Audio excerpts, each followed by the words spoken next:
الفنان الكبير عبد السلام النابلسي كان طالع في مشهد صغير في فيلم موظف تأمين، في مشهد في فيلم بطولة الفنانة الكبيرة كاميليا، وبطولة الفنان الكبير فريد الأطرش، وبطولة الفنانة الكبيرة سامية جمال، والفنان الكبير إسماعيل ياسين. ده كان فيلم اسمه آخر كدبة.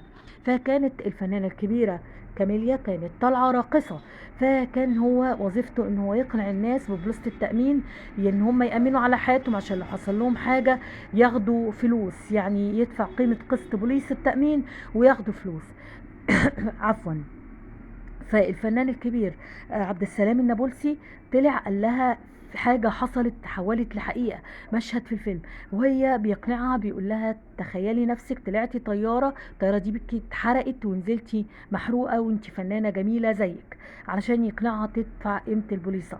تخيلوا بعد الفيلم دوت الفنانة الكبيرة كاميليا طلعت الطيارة، وبالفعل لما طلعت الطيارة وقعت بيها واتحرقت.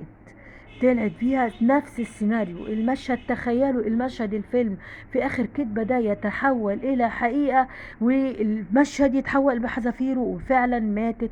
طلعت الطيارة نزلت فعلا اتحرقت في الطيارة.